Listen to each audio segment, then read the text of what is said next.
Ben c'est ça, je suis content de voir que des gens se sont déplacés, ce qui donnait de l'intérêt à la lutte pour le 15 $ de l'heure. C'est ça, vu les inepties que disent nos braves élus dernièrement, les libéraux qui promettent d'augmenter un peu relativement le salaire minimum, je pense que c'est nécessaire de prendre la rue, en fait de revendiquer un salaire minimum de 15$ de l'heure maintenant, indexé au coût de la vie, pas juste des petites mesures 25 cents ou 1 piastre sur 3 ans. Je pense que c'est légitime de demander d'avoir un salaire horaire qui peut être décent, qui peut être viable pour qu'on puisse vivre de nos salaires, du salaire minimum finalement. C'est ça, en fait, j'ai une brochette d'intervenants et surtout d'intervenantes aujourd'hui qui va parler parce que, bon, comme vous l'avez sûrement vu, on a donné un axe féministe à la manif d'aujourd'hui, étant donné que, bon, les femmes sont plus touchées que les hommes sur la question du salaire minimum, mais je vous l'expliquerai pas parce qu'on a des gens qui sont meilleurs que moi pour le faire.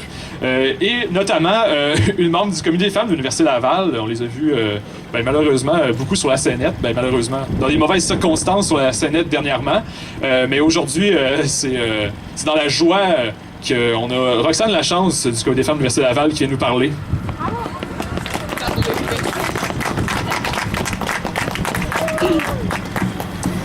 Camarades, la lutte pour le 15 $ de l'heure prend une ampleur considérable ces derniers temps. Et il est primordial que la pression continue à être exercée sur le gouvernement. Je suis vraiment contente de vous voir aujourd'hui, qu'on se rassemble tous ensemble, tous et toutes, pour rappeler à la classe dirigeante que c'en est assez, qu'on exige mieux et qu'on n'attendra pas. Quand on parle du salaire minimum, on évoque inévitablement nous, les femmes. Ce sont nous qui formons la plus grande part de la population précaire. On présente 2/3 des personnes qui travaillent au salaire minimum, généralement en temps partiel, souvent malgré qu'on ait des qualifications professionnelles. Osons le dire, la précarité, les salaires insuffisants, le manque de ressources, les femmes ne connaissent ça que trop bien. C'est pourquoi la lutte pour le salaire minimum à 15 $ de l'heure est une lutte féministe. Une augmentation du salaire minimum nous permettra d'être réellement maîtresses de nous-mêmes, d'aller de l'avant, de vivre. Qu'on se le dise, personne ne devrait travailler à temps plein et avoir un revenu sous le seuil de la pauvreté. Les femmes se sont taillées une place sur le marché du travail pour cesser de dépendre des hommes. Mais vous et moi le savons très bien, le salaire minimum en 2016 est loin d'évoquer la liberté. On glorifie tellement le travail, les efforts, le mérite. Mais je vois pas où dans l'équation on n'a pas fait notre part pour ce salaire-là. On s'entaille les mains, on se fait crier dessus, on fait du temps supplémentaire, on remplace sur nos jours de congé, on brise nos chaussures qu'on doit d'ailleurs payer de nos poches, mais on mérite toujours la misère dans laquelle on baigne. Avec cette campagne, on l'affirme avec fermeté, c'est du passé. L'exploitation, qu'on en finisse.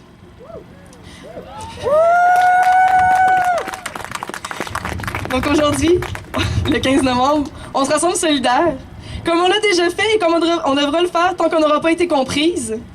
On est ici pour réclamer l'égalité et pour exiger la dignité.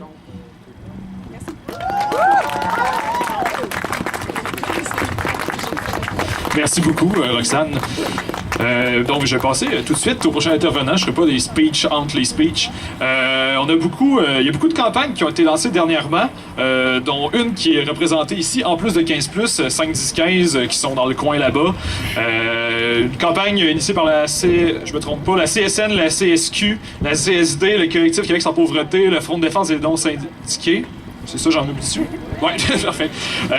Et c'est ça, on a Serge Petitclerc, en fait, du Collectif Québec sans pauvreté, qui est là pour nous laisser la parole, parce que, bon, je pense que le lien entre la pauvreté et le salaire minimum est assez évident. Donc, on l'inviterait à venir parler dès maintenant.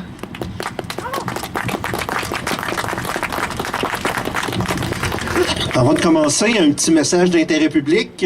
Quand j'aurai terminé de parler et les autres, on a amené un peu de bouffe pour se sustenter, là, ceux qui n'ont pas de lunch, des bouteilles d'eau, tout ça, fait que n'hésitez pas, c'est juste à côté ici, à ma gauche. Alors, sinon, bonjour. Écoutez, dans la bataille qu'on mène actuellement, on se concentre beaucoup sur beaucoup de nos énergies à répondre aux arguments des organisations patronales, aux arguments d'éditorialistes, d'économistes ou de chroniqueurs, de chroniqueuses qui logent plutôt à droite. Et puis, il faut le faire parce que il y a beaucoup d'épouvantails qui sont agités actuellement contre l'idée d'un salaire minimum à 15 piastres de l'heure. Une petite liste. On nous dit qu'on va perdre des milliers d'emplois, qu'on va réduire les heures de travail, qu'il va y avoir de nombreuses entreprises qui vont fermer leurs portes ou qui vont se délocaliser. On dit que les prix des denrées vont augmenter en flèche. On dit que l'augmentation du salaire, ça va disparaître en impôts puis en taxes, puis qu'en définitive, ça va nuire aux travailleurs puis aux travailleuses pauvres. Les croyez-vous? Non! Est-ce que c'est des épouvantails qui vous font peur? Non! Trouvez-vous ça exagéré, 15 piastres de l'heure? Non! Ben, je trouve pas moi aussi. Parce que améliorer les conditions de travail puis augmenter le salaire minimum à 15 piastres de l'heure, c'est pas nécessairement, c'est pas juste nécessaire, c'est aussi possible. Et c'est des luttes, dans le fond, qui sont liées aussi à d'autres luttes. Lorsqu'il y a des organismes communautaires qui se battent pour améliorer leur financement, lorsqu'il y a des organisations qui sont mobilisées contre des projets de loi qui transforment l'aide sociale, où on dit d'un bord, forcez-vous à vous trouver un emploi, mais de l'autre côté, on refuse d'augmenter le salaire minimum. Et actuellement, on a vu des gens qui sont battus au Vieux-Port de Montréal pour avoir un salaire à 15 piastres, des gens qui sont dans le domaine aussi de l'hôtellerie qui se battent pour avoir des conditions de travail et un salaire qui se rapproche justement d'une vie décente. Alors, c'est des luttes qui sont liées, puis il faut continuer à les mener. Mais on a parlé un peu tantôt. Une des choses qu'on parle moins, c'est on met de l'avant des arguments pour contrer les arguments de la droite, mais il faut se rappeler aussi pourquoi on mène cette lutte-là. Et ça paraît assez peu. Mais en tout cas, les Pierre Fortin puis les conseils du patronat de Saumon, on en parle assez peu. On nous dit que la revendication du 15 $ serait une revendication importée des États-Unis qui ne s'appliquerait pas au Québec. Dans le fond, pourquoi on parle de 15? Pourquoi le chiffre 15? C'est pas juste pour faire beau, en fait. Au contraire, ça vient d'une simplicité inouïe. C'est parce qu'on considère qu'une personne qui travaille à temps plein, 35-40 heures semaine, devrait sortir de la pauvreté. Et puis ça veut dire un salaire minimum à 15 $ de l'heure. C'est du moins ce qui a été identifié par de nombreuses organisations, mais aussi par des indicateurs de faible revenu, des indicateurs de pauvreté, qui montrent que ça prend 15 piastres de l'heure pour une personne qui travaille à temps plein sortir de la pauvreté, et que c'est certainement pas à 10 et 75 $ qu'on sort de la pauvreté. Il faut pas oublier aussi que quand on parle d'un salaire minimum de moins de 15 $ de l'heure, ça concerne à peu près un travailleur, une travailleuse sur 4 au Québec. C'est majoritairement, effectivement, des femmes. Mais ce sont des gens, à peu près le quart de la population active qui se retrouve avec ce genre de salaire-là. On parle de plus d'1 million de personnes.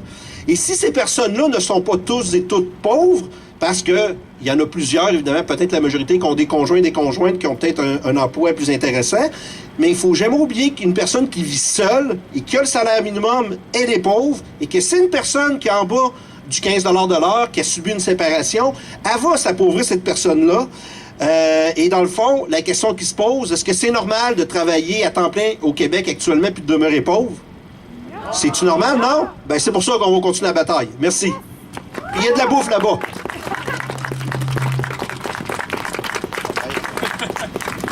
Merci beaucoup pour la bouffe et pour le discours. Ben c'est ça. En fait, autre groupe qui est dans 5, 10, 15, comme j'ai dit tantôt, il y a la CSN. On a Anne Gingras ici présente aussi qui va nous parler de la CSN. Ben, il ne faut pas nous parler de la CSN, il va nous parler pour la CSN plutôt.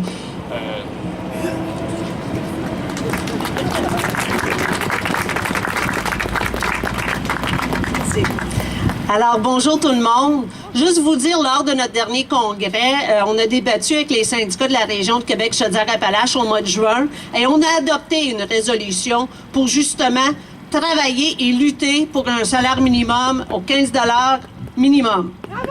Alors, vous avez vu ce matin, au niveau des nouvelles, les banques alimentaires sont à la hausse, particulièrement ici dans la région de Charlevoix, de Chaudière-Appalaches. Et c'est pas surprenant de voir que ça soit au niveau de Chaudière-Appalaches quand on sait qu'au Québec, le salaire moyen le plus bas, c'est dans la région de la Beauce. C'est avec des PME, c'est des gens qui ont le salaire moyen le plus bas et en plus qui se permet de se plaindre d'une pénurie de main-d'œuvre, qui sont pas attrayants, sont pas capables de combler leurs emplois. C'est pas compliqué. Lorsqu'on voit le patronat qui dit qu'ils n'ont pas d'argent, qu'ils sont pas capables, que ça va faire exploser l'économie, que ça va faire perdre des emplois, ce qu'il faut se dire, c'est dans une société comme on le veut, On veut une société qui permet aux gens de vivre dignement et de ne pas juste survivre, de vivre et de pouvoir profiter de la vie. Et le salaire minimum actuel ne permet pas ça. Les gens dans les banques alimentaires, il y a de plus en plus de personnes syndiquées qui fréquentent aussi des banques alimentaires. On le sait, les syndicats, les représentants de nos syndicats nous le disent, ils ont des membres, des femmes monoparentales, des gens qui occupent des emplois précaires. Alors imaginez les gens qui sont au salaire minimum. En même temps, on veut faire en sorte que les gens qui sont à l'aide sociale, on veut les contraindre à intégrer le marché du travail à n'importe quel prix, justement avec le discours de la dignité humaine, mais à quel prix? Parce qu'on ne les permet pas de vivre cette dignité-là avec un salaire minimum aussi bas. Alors, il faut qu'on soit capable, nous, de désigner quelle société qu'on veut ici pour nos enfants, pour l'avenir du Québec. Et il faut qu'on soit capable aussi de dire c'est terminé l'appauvrissement des gens, l'exploitation des gens. Moi, quand j'entends le patronat qui dit qu'ils n'ont pas les moyens et que je vois en même temps que l'écart ne cesse de s'élargir entre le 1% et les autres, il y a quelque chose en quelque part qui marche pas. Les gens qui sont payés, qui vont travailler à tous les jours à un 15 piastres minimum de l'heure, c'est des gens qui vont faire rouler l'économie, qui vont acheter une épicerie, qui vont sortir, qui vont se permettre des sorties, qui vont faire rouler notre économie, ce qui va faire en sorte d'enrichir notre société. C'est pas des gens qui vont investir dans des paradis fiscaux qui apportent rien ici. Alors, il faut qu'on soit capable de dire, ces sociétés-là qu'on veut, on veut que ça soit une société entraidante et on veut que ça soit une société collective. Et pour ça, il faut faire en sorte que les gens puissent le vivre dignement et qu'ils soient reconnus à leur juste valeur parce que c'est eux qui permettent du monde comme les McDonald's et les couche-tard de faire des profits exorbitants. Alors, on lâche pas. C'est un début, mais je suis convaincue qu'on va réussir parce que tout est à la hausse ici et c'est impensable de dire qu'on garde les gens dans la pauvreté. Alors, solidarité tout le monde.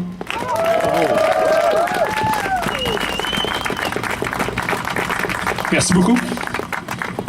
Comme vous le savez sûrement, l'état de notre Assemblée nationale au niveau de la représentation de nos demandes est assez faible, disons. Disons que c'est pas le Parti libéral puis la Coalition Avenir Québec ni le PQ qui fait semblant d'être à gauche une fois de temps en temps qui vont nous octroyer un salaire minimum décent.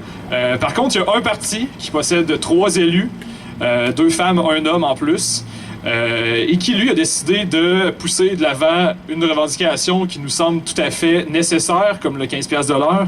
Ce parti-là, c'est Québec solidaire. Qu'on se disait peut-être que ça serait bien qu'ils parlent aujourd'hui, considérant que c'est les seuls élus qui ont décidé de ne pas jouer le jeu du patronat, puis des banquiers, puis des banquières et autres. Donc on a Manon Massé ici, qui va prendre la parole, qui a appuyé la grève du Vieux-Port de Montréal d'ailleurs. Bien sûr, c'est dans ma circonscription. Bonjour tout le monde, ça va? Oui, good.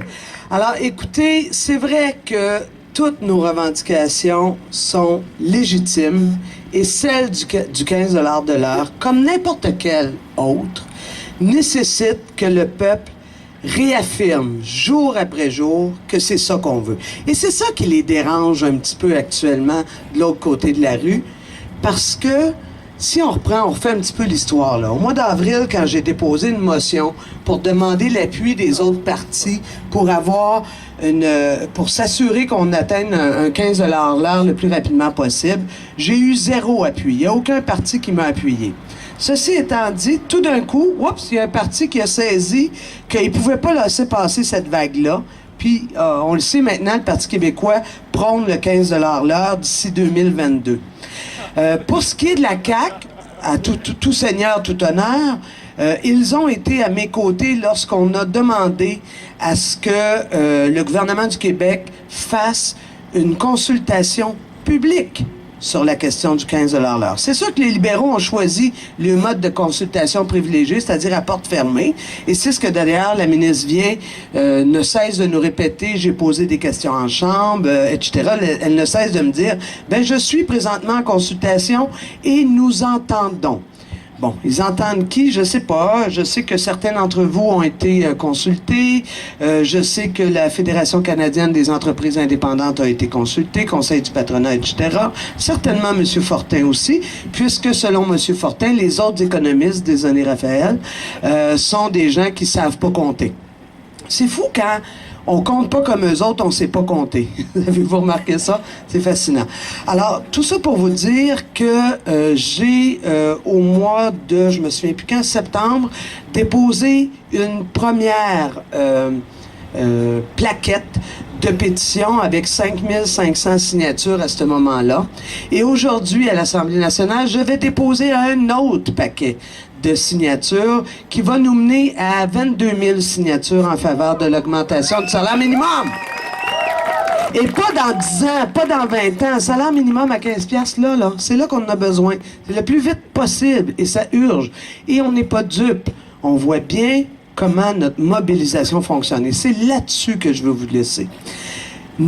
Parce que je m'en sens pleinement partie prenante et les membres de Québec solidaire sont très engagés dans cette lutte-là, parce que pour nous autres, ça tombe sur le sens que quelqu'un qui travaille 35-40 heures semaine puisse vivre dans la dignité. Tout ce qui a été amené par les autres intervenants, c'est le sens profond du projet de société porté par Québec solidaire. Mais je veux vous dire qu'on a marqué des gains, parce que si en avril, ça fait pas si longtemps que ça, là, il n'y avait aucun parti politique qui était en faveur du 15 $ l'heure, là, on est rendu à une étape où même la ministre se sent obligée de répondre à nos revendications. Alors moi, je me dis, on mérite de s'applaudir tout le monde, puis tous les autres qui l'ont signé. Et là, quand je dis il ne faut pas être dupe, je m'arrête là-dessus. Il n'y a aucun gain que le peuple a fait qui ne s'est pas fait parce qu'on n'a pas pris la rue. Et c'est ça qui est magnifique dans la mobilisation actuelle. Moi, j'ai 35 ans de militantisme derrière moi et je n'ai jamais eu une pétition aussi facile à faire signer que celle du salaire minimum. Alors, continuons et on va voir ce qu'ils vont mettre de l'avant. J'imagine que ça va être des peanuts, j'imagine que ça va dire c'est le plus loin qu'on peut aller. Regardez, les vrais économistes nous disent qu'on peut pas aller plus loin. Continuons à nous argumenter, continuons à résister. On va essayer de les amener le plus loin possible et s'il faut, Québec solidaire prendra le pouvoir. Merci. Merci beaucoup. Et dernièrement, la cerise sur le Sunday. La manifestation aujourd'hui, en fait, est organisée par la Coalition 15+, dont on voit la belle bannière ici. Coalition 15+, qui contient beaucoup d'organismes, notamment justement, le syndicat des employés du Vieux-Port de Montréal, le syndicat des parkings Indigo à Québec. On a l'Association des travailleurs, travailleuses en agence de placement. On a divers groupes, dont Alternative Socialiste, dont les 3 personnes ici présentes, on est membres. Hey, justement, pour nous parler en dernier lieu, on a Émilie Perrier-Gosselin, membre d'Alternative Socialiste, qui parle au nom de la Coalition 15+ aujourd'hui. Merci beaucoup. Merci tout le monde d'être là. Merci pour l'organisation. Donc, comme je suis la dernière à parler et qu'il fait un peu froid, on va essayer de faire ça un peu bref. Et du coup, en fait, c'est plus une conclusion parce que bien des choses intéressantes ont déjà été dites. Donc, comme Mme Massé disait, plus de 15 000 signatures aujourd'hui, plus de 5 000 signatures électroniques au mois de septembre. Ça, c'est plus de 20 000 personnes qui ont donné leur appui à une augmentation du salaire minimum maintenant. Donc, maintenant, parce qu'on ne se leurrera pas avec les promesses du gouvernement libéral qui veulent étaler ça le plus lentement possible, parce que c'est maintenant que l'épicerie coûte cher, parce que c'est maintenant que les loyers augmentent, parce que c'est maintenant qu'on a besoin de 15 $ de l'heure. Si d'attendre tranquillement encore un petit 5 ans pour avoir un 15 $ de l'heure comme salaire minimum, l'épicerie aura encore augmenté, le loyer aura encore augmenté. Donc ça, d'accepter un étalement comme ça, mais c'est d'accepter de voir les travailleurs et travailleuses continuer de s'endetter, continuer de s'appauvrir. Et nous, évidemment, ce qu'on veut, et ce que les gens, en signant la pétition et en se mobilisant, témoignent, c'est qu'on veut augmenter notre qualité de vie et augmenter nos conditions de vie. Donc, la pétition, elle permet d'envoyer un message qui est clair au gouvernement, Et ça rappelle en fait nos besoins et notre réalité au quotidien que lui semble évidemment ne pas trop comprendre du haut de son trône. Alors, ça lui échappe. Et la pétition, bien qu'il y a plus de 15 000 signatures qui sont déposées aujourd'hui, elle doit continuer d'être circulée, continuer de se faire, d'être signée. Donc, la Coalition 15 Plus appelle à une mobilisation massive pour la signature de la pétition, mais aussi pour la création de comités d'action, autant dans les syndicats que dans les entreprises qui sont non syndiquées, pour qu'on crée des mouvements. Donc, si jamais c'est votre cas, si jamais dans votre milieu de travail, vous voulez mener cette lutte-là pour le 15 $ de l'heure, vous nous contactez, on vous donne des outils pareils comme le Vieux-Port a fait, comme le syndicat Indigo Park ici à Québec a fait. Donc, c'est de nous contacter pour qu'on se mobilise. Puis c'est comme ça qu'on va finir par mettre beaucoup de pression sur le gouvernement et sur les patrons.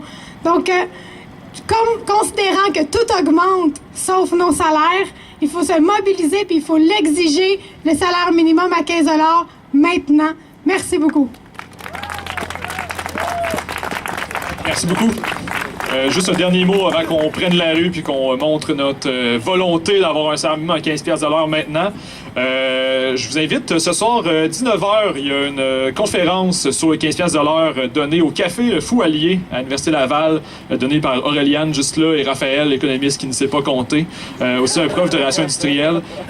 Aussi le 23 novembre à 19h au Centre Frédéric Bach, il y a une conférence donnée par Manon Massé, entre autres, et notre camarade Pierre-André qui n'est pas présent, mais qui a milité, qui a fait grève pour le 15 $ de l'heure dans son syndicat. Donc c'est ça.